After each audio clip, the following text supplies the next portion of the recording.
আসসালামু আলাইকুম রহমতুল্লাহ। আজকে আমরা আসছিলাম আমাদের পুকুরে মাছ ধরার জন্য। যেহেতু আমাদের বৃষ্টির মধ্যে এখন কাজ করতে একটু অসুবিধা হচ্ছে, তো আমরা চিন্তা করলাম যে এখান থেকে আগে কিছু মাছ ধরি, তারপর আমরা আমাদের গরুর জন্য ঘাস কাটবো। তো এর দেশে আমরা চলে আসছিলাম, তো মোটামুটি ভালোই মাছ দেখা যাচ্ছিল। তো আমরা এই যে এই একটা ধরতে পারছি, আর বাকিগুলা একটা ধরছিলাম, বৃষ্টির কারণে আমরা ফোন নিয়ে আসি নাই, তাই ভিডিও করা হয় নাই। মোটামুটি আমাদের এই বেলা ঘাস কাটা শেষ। হ্যাঁ, এই যে এইগুলো আমরা কাটছি আজকে অনেকগুলোই, মোটামুটি 2 ভ্যানের মতো হবে আমাদের।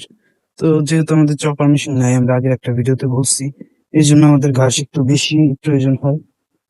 তো যাই হোক, কিছু করার নাই, যতদিন না চপার মেশিন কাটা কেনা হচ্ছে ততদিন আমাদের এভাবেই কাটতে হবে।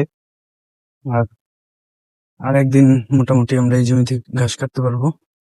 হ্যাঁ, এই যে এগুলো হচ্ছে আমরা আসরের পর থেকে এই পর্যন্ত কাটছি, এখনো বেশ কিছু সময় আছে মাগরিবের।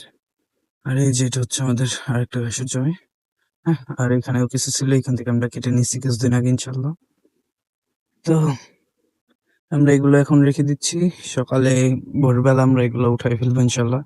তারপর আমরা গরুর দুধ দহন করে তারপর ওদের খেতে দেব। তো যাই হোক, এই ছিল আজকে আমাদের ভিডিও। সবাই আমাদের জন্য দোয়া করবেন। আর ক্যামেরা ধরার মতো কেউ ছিল না, তাই আমরা ঘাস কাটা এবং ঘাস নেওয়ার কিছু ফুটেজ নেওয়ার ইচ্ছা ছিল, কিন্তু নিতে পারি নাই। তো সবাই আমাদের জন্য দোয়া করবেন, আল্লাহ তাআলা যেন আমাদের কাজের মধ্যে বরকত দান করেন। আসসালামু আলাইকুম রহমতুল্লাহ।